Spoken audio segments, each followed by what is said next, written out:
Hello, my name is C. Blackledge, and for this presentation I'm going to be going over the basics of disability studies for occupational therapy. I'm glad you could join me. Before anything else, I want to do a quick overview. These are the topics we're going to be covering. First, how is disability studies relevant to occupational therapy? Language use, models of disability, disability prejudice or ableism, and disability history and culture. So, before anything else, what is disability studies? As a general definition, disability studies refers to the academic discipline, which examines disability as both a physical or psychological impairment and as a social, cultural, historical, relative, and political phenomenon. It basically sees disability as far more complicated than maybe the average person would, and goes into that in a lot more depth. So, this is an entire academic discipline, and occupational therapy is a different discipline. So why learn about one when you're in the other? Well, it is important for several reasons. For one, you can better identify the appropriate approach with clients who have varying relationships with their disability. Not everyone is going to have the same attitude towards their disability, and disability studies can give you a better idea of how that is and what to expect. Another is to enhance your holistic perspective. Here in occupational therapy, we really care about the holistic perspective. So you can really enhance it by learning about these different ideas of disability and the culture and social background that each disability actually has for our clients so that we can, better empower them, as the third point says, especially for those who are struggling with the emotional or social consequences of the loss of function. Since we're going to especially be dealing with clients who may newly have lost function, we can better empower them to take control of their lives with this knowledge that we have. And then, of course, there's, the benefit of continuing education credits, which disability studies can definitely help with. Alright, but before we go any further, the first topic I want to cover is language use surrounding disability. Because of the first point there, strong opinions exist about the right way to discuss disability. Lots of people have their own thoughts about this is the right way to use this word, this is the right way to refer to this. And it doesn't help that over time, medical and disability-related terms become insults, almost unerringly. The words we currently use today, like disabled, is considered more appropriate than handicapped or impaired, but even those are still considered better than crippled or retarded. A lot of terminology that we use for medical use just don't stay that way. And then there's even newer terms that try to approach this from a different perspective, as we're going to be covering, by calling people with disabilities differently abled.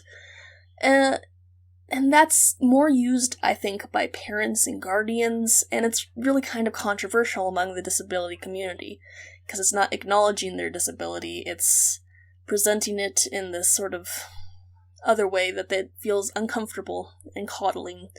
But we'll be getting into that more later. I would also like to cover person-first versus disability-first language, yet another controversy regarding language use surrounding disability. Person-first language is saying a person with a disability. Disability-first language is a disabled person. So, like, a person with autism versus an autistic person. Now, these also have their controversies in the disability community and the non-disabled community.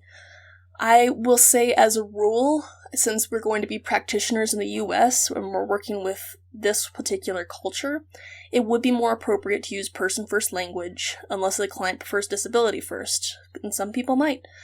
Like, the reason why disability first is sometimes preferred is because of such concepts as, we don't say a person who is a woman, we say a woman. That kind of thing.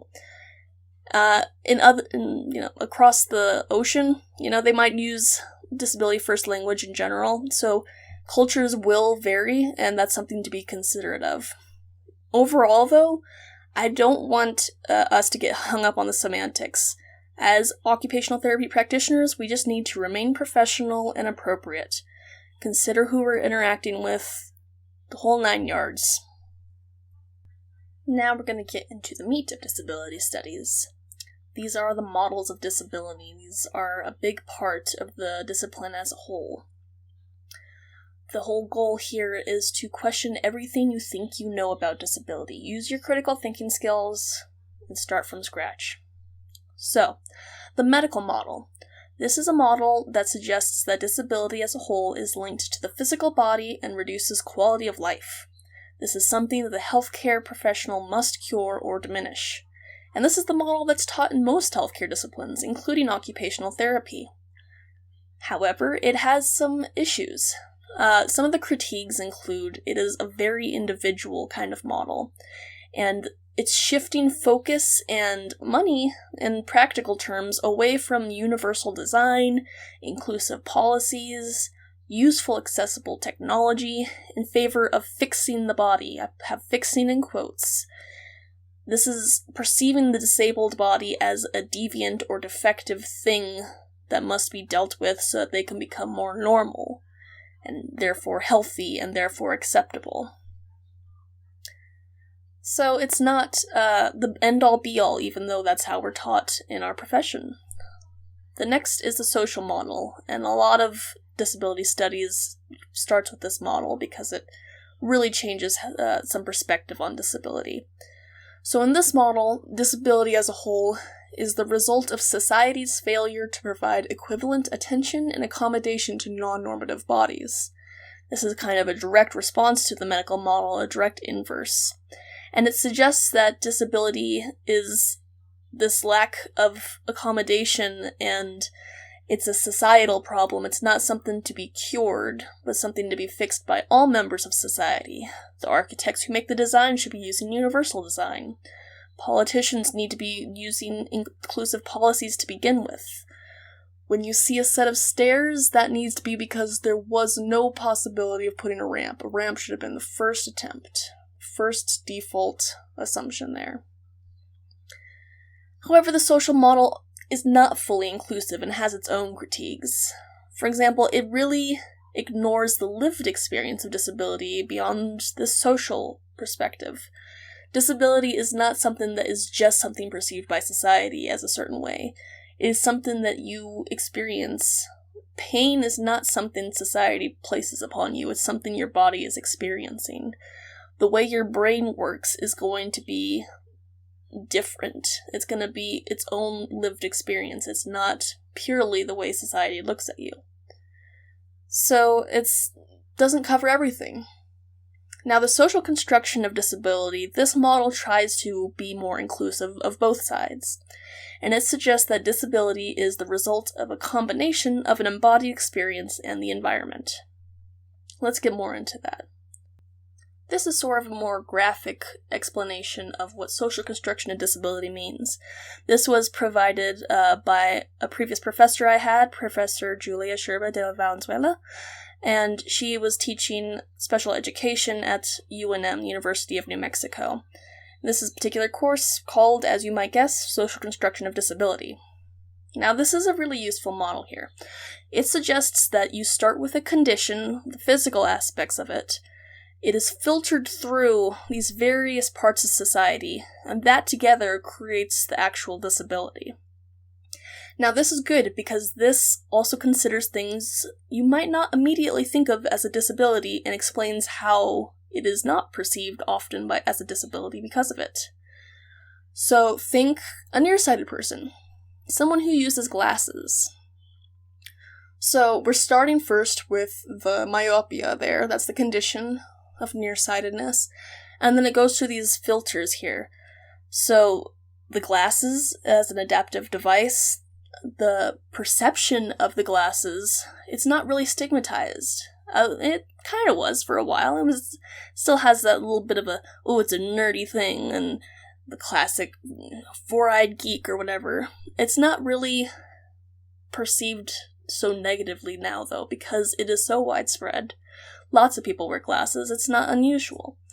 So it doesn't have any cultural beliefs seriously tied to it. We see characters with glasses perhaps being the nerdier kinds. So it is there. But because it's not overtly negative, this doesn't really result in a disability. When you see someone with glasses, you don't think of them as a disabled person necessarily. It's just a person, and they got these things on their face. So, this is considered not quite a disability. However, if we consider, instead of like myopia, this person has 2200 vision. They are legally blind. Now, there's not really corrective lenses for that, but they do have other things that they can do to help get around the environment. They might have a dog, or they might have a cane. And these come with different cultural assumptions, beliefs, attitudes, and different training, because getting around the environment is going to be different if you are legally blind than if you just are at a level of myopia in your eyeballs. And so, this legal blindness is considered more a disability. You are more restricted. You don't drive a car, for example. You can with glasses if you have myopia. So there's lots of things that go into making one considered a significant disability and the other one not even thought of as a disability most of the time. It's pretty interesting. Another thing to consider, I think, is the mental side of this also, because social construction is especially relevant if you can't see a disability. If there are no adaptive devices to give you signals, it's going to be a little bit different. There's more focus on the assumptions and cultural attitudes which affect the outcome of the disability. So I like to think, so if someone told you that they are on the autism spectrum, or they say that they have a diagnosis of schizophrenia, one of those is going to give you a different emotional reaction to one than the other. And why is that? A lot of this is really tied into a lot of culture and beliefs. The person with autism might be more pitied, while the person with schizophrenia might be more feared. So these go into the creation of this disability beyond their experiences in life. It's really interesting, and I think it's worth looking at here. Now let's bring this back to occupational therapy here. Based on this model, social construction of disability, this shows that we as practitioners are directly affecting a person's disability.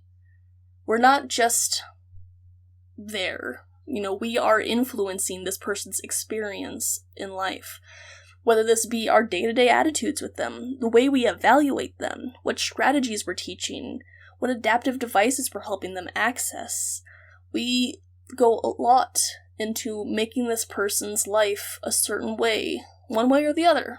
How much effort we're putting into this person, and how accurate we are to treating them can really change their disability in the end. It's also important to consider intersectionality in occupational therapy. This is something developed by Kimberly Crenshaw. It's the idea that multiple identities, multiple marginalized identities, can influence one another and create a different experience in life. So for here, especially with disability, possessing a marginalized identity can affect a person's diagnosis and treatment by medical professionals.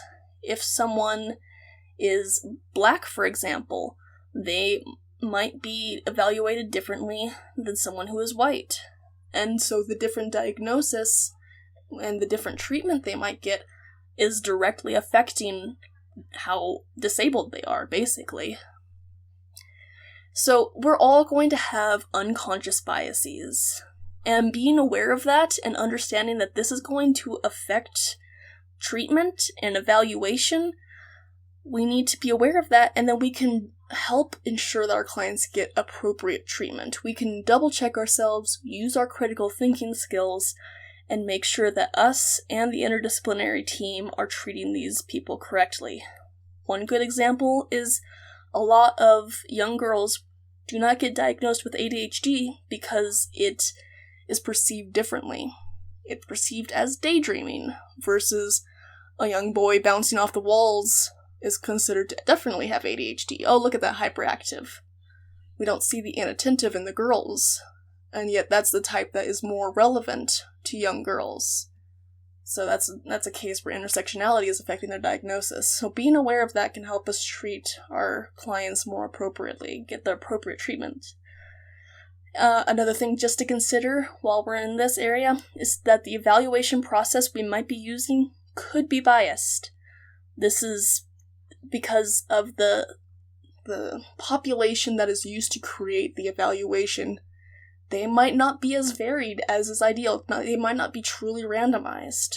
Like, a lot of studies and psychological evaluations, they work a lot with psychology students in college, because that's a very easy population to access.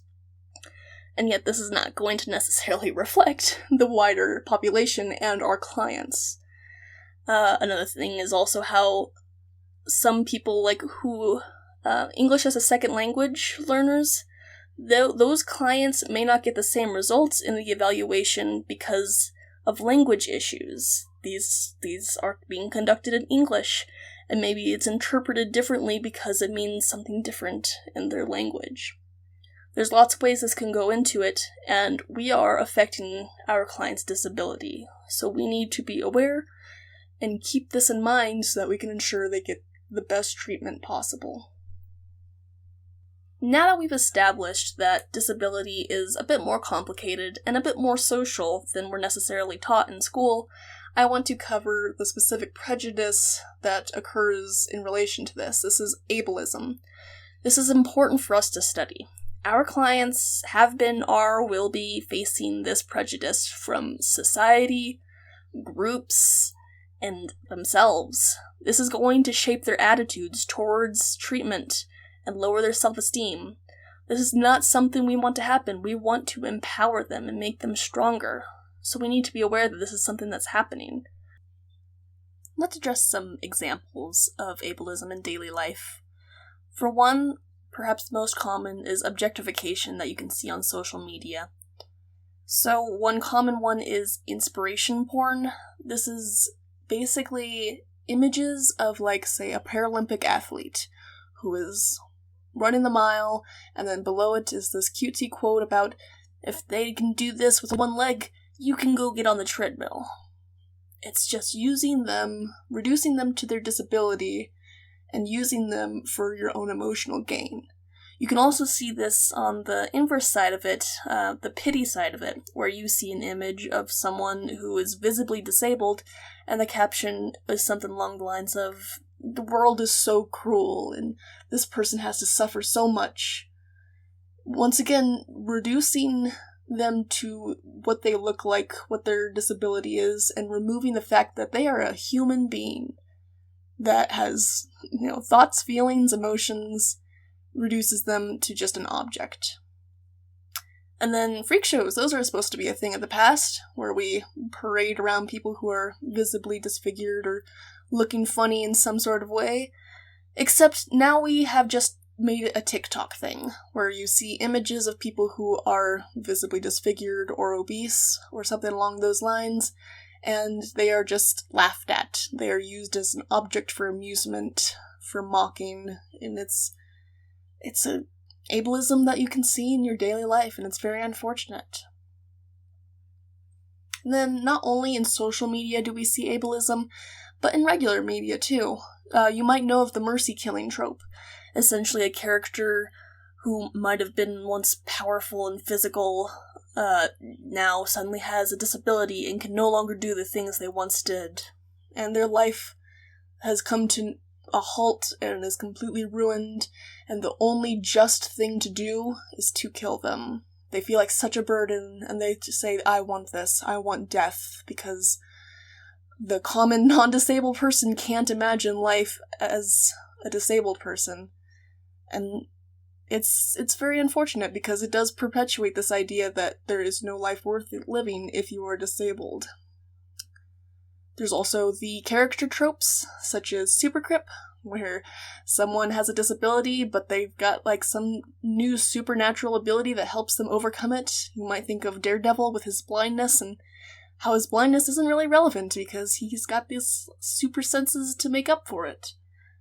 And it also kind of makes people think that if you're blind, then suddenly you have super hearing and you are incredibly powered in this new way. And it kind of ignores the real lived reality of having that disability. You can also see some other character tropes, like the eternal child. This is common for people who are autistic or have some sort of developmental disability or something along those lines, where full-grown adults are treated as innocent, naive souls that must be protected. And sometimes these people are adults and they want adult things. If you ever have any experience in some of the supported living, you'll know that we are working with adults, and those adults may want sex, but these kinds of tropes make them out to be this eternal child, and once again is misleading. The savant thing, you might have seen Rain Man.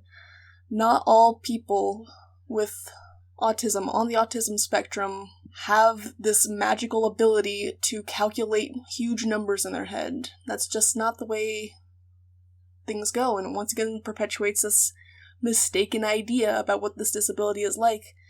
And these are the examples that we have in media, and it just perpetuates ableist behavior beyond media into real life.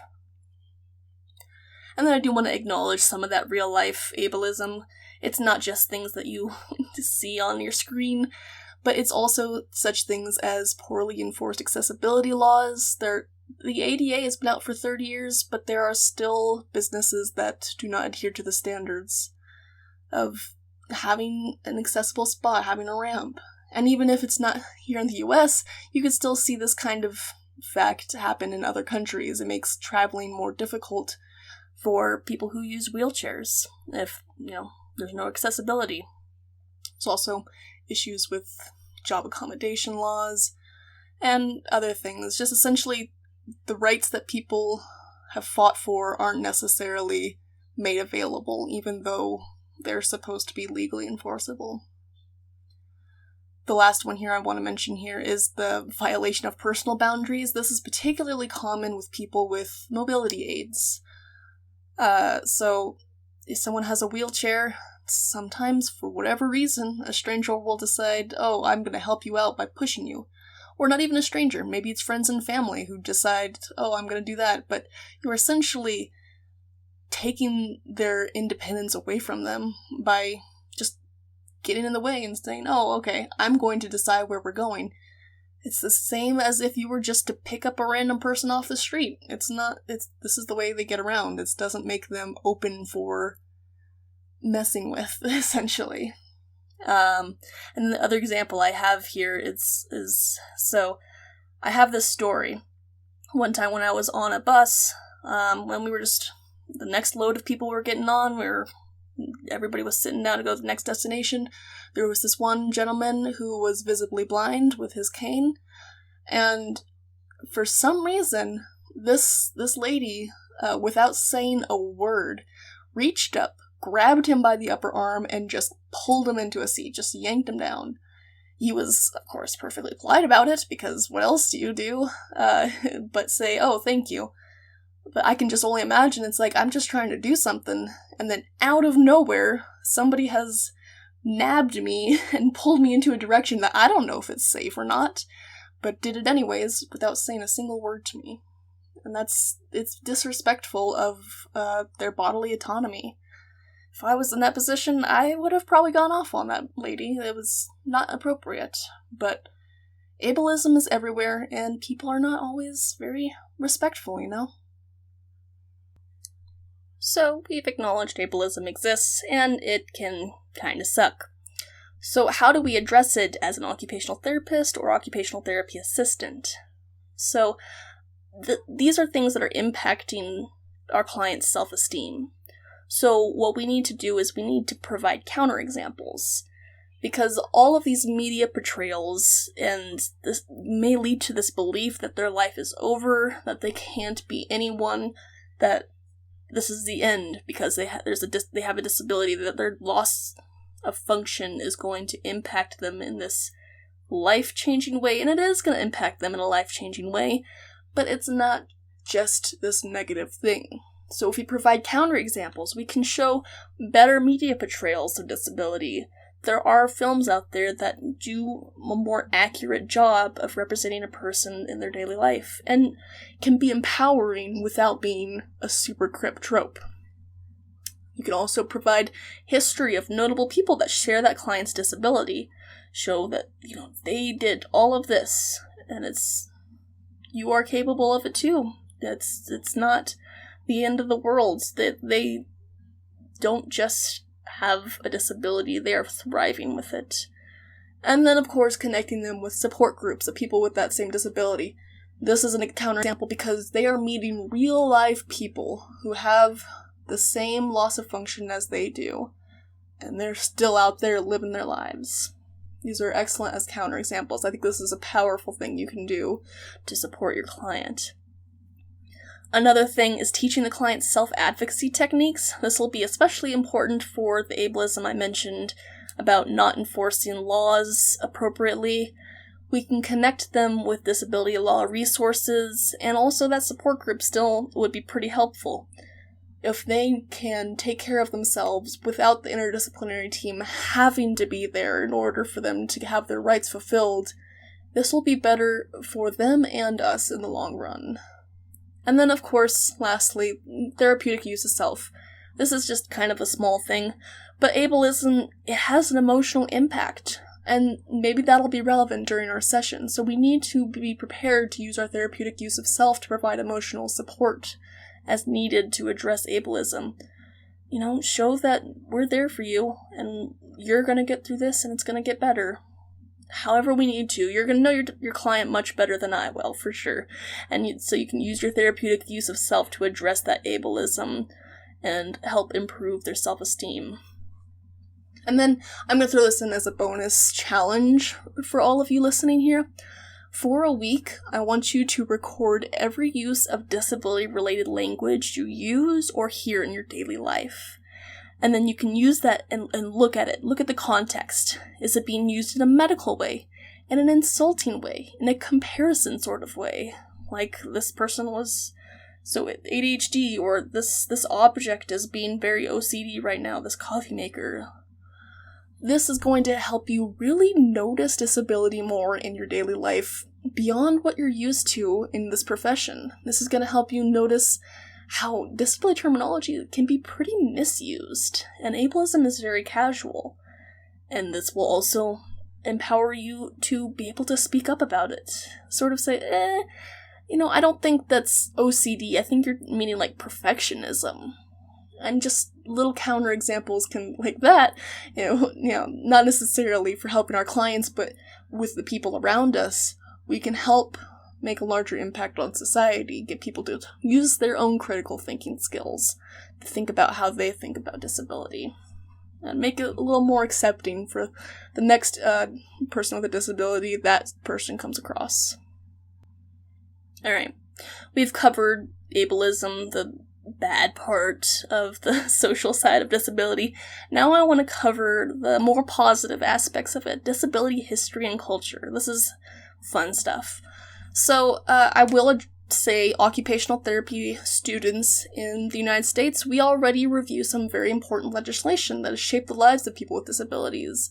So we're already acknowledging some huge parts of disability history, including Section 504, the Rehabilitation Act 1973, the ADA, and so on.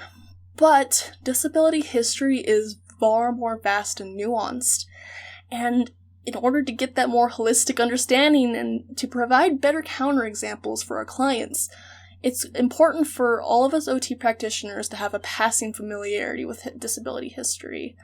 I'm going to be touching on a little bit of it, but I really do encourage you to look into it, especially for clients with a specific disability. There's probably a specific organization that's had specific events that they've covered. And it's good to cover that and really get those counterexamples. It's honestly very fulfilling for us as practitioners too. It's very interesting. So what I've got here is a tiny timeline of notable U.S. disability history. things. It doesn't even scratch the surface of the depth there is, but I wanted to give you a little taste of what kinds of things you could be looking for and considering in general. So, in 1925, Frida Kahlo, pretty famous painter. This is when she was injured in a bus accident, and while she was spending a month in bed, began to paint. Her fame as a painter is due in no small part to her experience with disability. Then here in 1972, Ed Roberts, he found the first center for independent living after previously being rejected for dorm housing due to his iron lung and the college not willing to accommodate for it initially. This Center for Independent Living is a pretty fascinating phenomenon that would not have occurred without Ed Roberts, doing self-advocacy. In 1974, that's when, this is not quite as fun, the last ugly law was finally repealed, which is good, but it took until 1974 for it to be repealed. These ugly laws, you could have been jailed for being disfigured or demonstrating a disability. It's a pretty ugly part of our history, but is worth looking into just to get that more holistic understanding of disfigurement, especially when we're going to be dealing with clients who have burns or similar kind of disfigurement disabilities. In 1983, this is when ADAPT began their 7-year campaign for accessible public transit, blocking buses across the country until the passage of the Americans with Disabilities Act. Also crucial to this passing was ADAPT's work. Not only the 7-year campaign focused on public transit, but they also led the week-long Capitol Crawl, which is one of their most famous protests, which finally led to the passage of the ADA. That is definitely a piece of history that is worth looking at for sure. And in 1817, the first school for the deaf is opened here in America. And then in 1988, look at those 2 dates. This is when a week-long campus protest led to Gallaudet University finally naming its first deaf president. Once again, the self-advocacy, the power of it, and this is a great part of disability history and is invaluable to know for us as practitioners and for counterexamples for our clients. And since we mentioned Gallaudet University here, I want to give a special acknowledgement to deaf culture. So, as occupational therapy practitioners, we're going to be leaving the specifics of hearing issues to specialists, but we may still be working with deaf clients and so need to prepare our treatment and communication appropriately. Alright, this is the point I really want to get across. People who are culturally deaf, capital D here, do not necessarily identify with the disability community, and they take pride in being deaf. This is very important for us to acknowledge and respect if we are working with deaf clients. The idea here is that language begets culture. So sign language has led to noticeable cultural differences between hearing and deaf people. If you really want to go into this more in depth and, continuing education credit, take a class in deaf culture. Those are very typically added onto with, if you're going to be learning American Sign Language, a deaf culture class is usually part of that, and that would be worth checking out even if you are not learning sign language. And, we could maybe be working with a deaf client without knowing sign language. And that's not really an issue. It can still work. So here's some tips that I want you to consider. Look at the client, not the interpreter, if that's the case. If there isn't an interpreter, be expressive and use pictures for easier communication. This is especially handy if your client may also have a developmental disability or something along those lines. And also you can text, use your phones to communicate, or use a notepad for clarity. Some things may not be as easily communicated with just expression and pictures, and you might need that kind of detail. So now we've covered some disability history and culture, including deaf culture, and a lot of this wraps into the idea of disability pride. So really the disability community has a lot of unique and valuable cultural elements, including art and music and so many things. And this leads to an increase in popularity in the concept of disability pride. Your disability is not something to be ashamed of, but it's something to take pride in because you are part of a larger community that has done some wonderful things. So there's the Disability Pride flag by Anne McGill that has been created rather recently to help represent this pride. It was originally made in 2019, but the one you see on the screen is the accessible revision. It has a black field that represents mourning and rage over victims of ableist violence, but with a diagonal cut across to sort of cut across that darkness. Each of the colors represents different disability: white for invisible or undiagnosed disabilities, red for physical or mobility, gold for neurodivergent, blue for mental illness, and green for sensory. All of this together to be something that we can rally behind, and something that our clients can rally behind to find pride in. So I mentioned the neurodivergent, and that's part of this neurodiversity movement and subculture that's kind of developed as another way to show disability pride. The idea of neurodiversity is that, similar to biodiversity, we are all stronger by having this varied brains and minds and thinking patterns, and that we're stronger for it. Neurodiversity is saying that the way your brain works is not necessarily wrong because it's different. It's better because it's different. And it plays into that. There is a little bit of controversy around it, because some feel that this is a bit too focused on the social model, but it still is a nice rallying point for all individuals with different minds. It's a way of showing pride, for sure.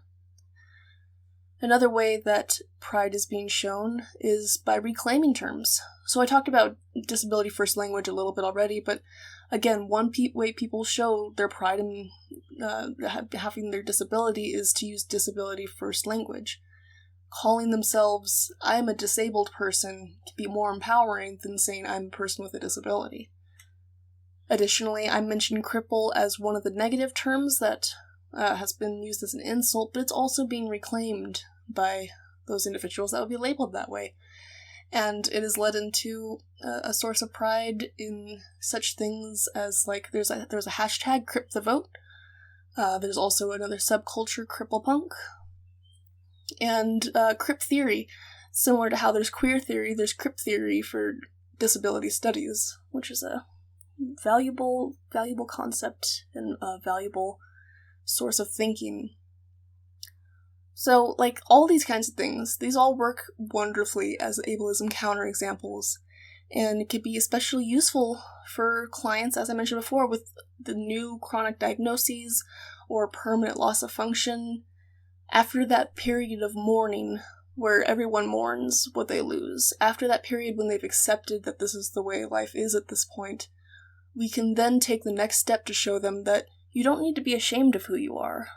You can be proud, and there are plenty of people who are and who would be glad to have you join their community. So this is all just a basic overview of how disability studies can be relevant to occupational therapy, and I really want to encourage you to go out and seek more information about all of these related topics, since this is just a brief introduction, really. I can refer you to all of these resources on the screen here as good resources. In particular, I want to point out a guide to disability rights laws that will be especially useful for your clients. Even if you don't get around to reading that yourself, it's something you can give to your clients to help with self-advocacy. These projects are also excellent for more about history. These are more general and give you a general overview. Disability Visibility Project is also more modern compared to a lot of this history-focused stuff.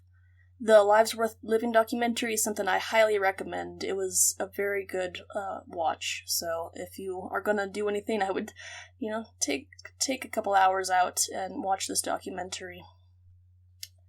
Some organizations and people, there's ADAPT's website. They're still going on strong. They're still fighting for disability rights.